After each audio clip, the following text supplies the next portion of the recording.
Same question, Mark, is, I guess it's not about prosecution for you, but what is your opinion on 594, and how would you handle that if you were elected? Thank you. 594 is an encroachment on the constitutional right to bear arms. It is just another in the latest string of attempts by the anti-gun crowd to try to minimize or defray or erode your right to bear arms, whether it has to do with transport or immediate possession or the transactions involved in the transfer of weapons. I do not support that. My understanding and my conviction is that the Constitution of the United States trumps any other legislative action from your state or county government. So any law that is legislated that runs counter to your constitutionally guaranteed right, I will not enforce that. Thank you. Bob? I'm a little short here, so I get it down. Not to, on a rare occasion, I agree with Mark. I'm a staunch Second Amendment guy. I'm an NRA member. I will not arrest somebody if that law comes into effect for violation of that law. And if it gets down to where they need to take me to court, so be it. But I will protect the citizens of this county's Second Amendment right and will not seize their weapons. Thank you. Second question, Commissioner Sauter commented that the sheriff's budget per year is $4.1 million. Two-part question. Number one, how much of that is taken by the corrections side, being the jail? And number two, how can that money be spent more effectively for the citizens of East West County? I can't give you an exact number on the budget right now for the jail. However, I can tell you answer the second half of that question, and that is how we can make that more efficient.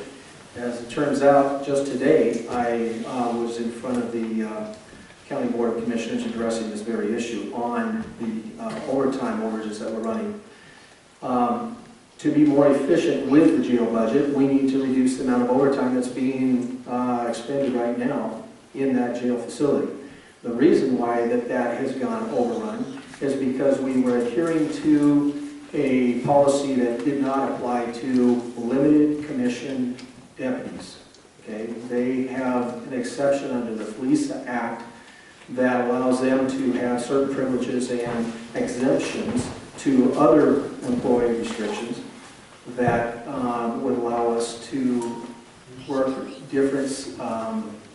Essentially, your overtime starts at 84 hours in a 14-day pay period as opposed to 40 hours a week.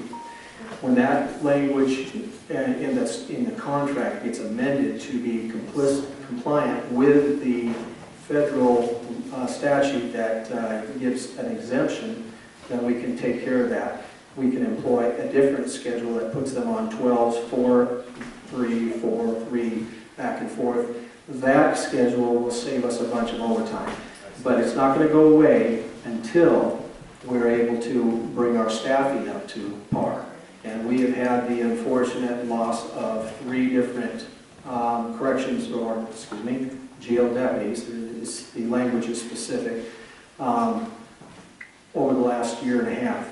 So we need to get those positions filled. We have diligently made effort to get through civil service. They bring us a list of qualified applicants. We've tested them. We've done background after we selected from the top 3. And in that process, we have wound up with a selection, and then the person went sideways on us. And we could no longer, in good faith, entertain that person as a candidate because they basically did something that disqualified them. So it's two-part there. To improve that budget, it's got to be fill vacancies that are there, the 3, and to incorporate the statute language in the contract through a memorandum of understanding that will allow us to do that without any hiccups in the legal process.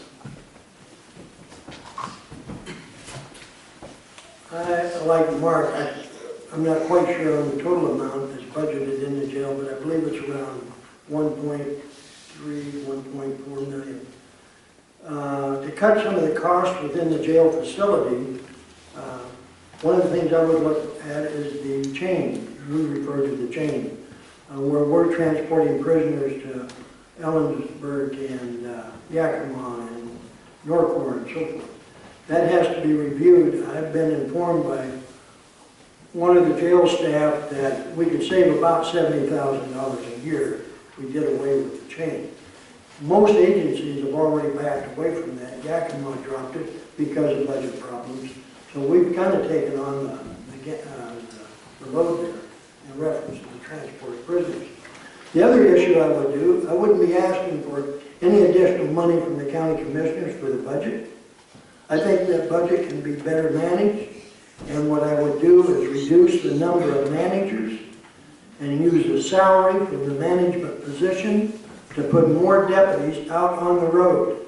Right now we have as much as 2 deputies on a shift at times, and we need at minimum at least 3, not counting the sergeant. We need an east end deputy, a central, a west, and a supervisor, and those need to be all the time, not on occasion.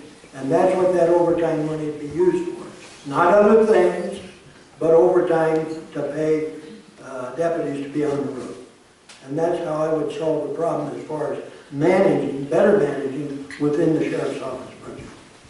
Thank you. The last question for the sheriff candidates. Bob, what do you need from the county prosecutor's office? What's the question? What do you need from the county prosecutor's office? Cooperation. Pretty simple. Yeah, let's get along. And regardless who's elected prosecutor, if I'm your sheriff, you elect me your sheriff, I will make you a commitment. I will get along with the prosecutor's office. That is my job as sheriff, to get along with the prosecutor and other county officials within the county. We're not in there to have little drama sessions or get into fights with each other. That doesn't solve nothing, and it doesn't serve you as a citizen. If I'm elected sheriff, I will work with whoever is the prosecutor. But cooperation is a big issue. Yes, cooperation is essential to have an efficient and well-run operation, and I can tell you that I get along wonderfully with our prosecutor. We've had a lot of success in trial. We've had a lot of success in management and giving advice and counsel as to various decisions that come up that affect the administration of the sheriff's office. If I may, I would like to readdress the matter of budget. Mr. Songer has pointed out that one way without increasing or asking for an increase in the budget would be to take some of a management position, unidentified, eliminate that and put it to work on the line. The problem with that theory is that my position, for example, or any one of my chiefs, which are the command staff responsible for all the administrative stuff, there's nobody in between. It goes strictly from chief to sergeant rank. The problem with that proposal is that any one of those positions are going to be in the neighborhood of $80,000 a year. Okay? The rule of thumb, or the average cost to field a single deputy is about $130,000. So if you're going to eliminate management, first of all, you've got to figure out who's going to do that, because you can't just immediately put it on the shoulders of a union member, because there's concerns and disputes there. So somebody's got to do that work that that manager is already doing. Secondly, the numbers don't add up. As I say, you don't put two $130,000 positions on the road by saving or eliminating an $80,000 position. There are efforts afoot right now to get those positions filled that are vacant right now. We have 12 road deputies and we have 3 sergeants, and we're funded for a total of 17. So we have 2 positions open. And one of those people is going through the academy right now.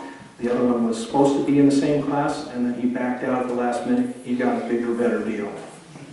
So we will be going back to the well. We just recently, through civil service, tested for laterals. There's 3 there to select from, and we hope that one of those will be able to fast track because by virtue of being a lateral, they're already an experienced deputy or officer from another allied agency that's interested in coming on board. Do you want to respond? Oh, please. Mark is somewhat correct if I was to do it the way he's talking about it. But that isn't what I'm talking about. Let's say, for example, if I took Mark's position, $70,000, I think that's close, $70,000 in salary. I take that, the position would be vacant. I take that salary, I add it to the current overtime that's in the budget. The sergeant, if they're running 1 deputy on for that shift or 2 deputies, in other words, if they're running short of enough manpower out there on the road, sergeant can go off the union list, call in a deputy to work overtime. I'm not talking about hiring 2 full-time deputies. I'm utilizing that money to pay overtime out to bring deputies in. And that's how that would work. I would like to just touch on one thing real quick, and I won't make a big issue out of it, other than I want to clear up a point. On the score sheet, my opponent has been handing out over the month, I think it's probably back there, says Bob Zonger was offered to continue the range timber deputy program as a certified reserve deputy last December, when the sheriff's office was searching for ways to make the program legally viable. This meant passing the polygraph test, the psychological test, and the background investigation. He declined, citing personal reasons, so he was never scheduled for any of the exams. Let me make it clear, right here tonight, I was never offered those exams. I was told I was going to have to take them, and Mr. Boardman was going to set up a meeting with the training commission and the prosecutor's office with the sheriff himself and Deputy Coleman, who was the other range deputy. When we left Mr. Boardman's office, we were within the understanding that that meeting was going to be set up. Well, what happened, I had a campaign ad come out. 2 days later, we did get a meeting with the sheriff, and at that time, Mr. Boardman, the sheriff, fired us. Never got an opportunity to do the psychology. So, just to make it straight. Get your response. Sure, do that. No, none of the appointments were made. He never responded to in any intent to take on that role that was offered. As a matter of fact, he specifically, may I tell him the reason you gave me for why you didn't want to take the position? Checking with the left one. Okay, exactly. Not why I didn't want to take it, I was checking. The words he said, Mark, I'll have to give that some thought. I'm afraid that if I take this position, which would have been at a much reduced salary to what the regular deputies made, I'm afraid that I would jeopardize my pension with left one. True enough. This is what he told me. He declined on that basis. No, did not decline. All right. Well, we have a disagreement. All right. Just a point of interest, you guys, why I asked about the sheriff's budget. When I retired in 1997, the highest paid Lewis County employee was a Superior Court judge. The second highest paid was a corrections officer, who were taking home $135,000 a year because of mandatory staffing. That's why I asked that question. And mandatory staffing is something you people need to know about.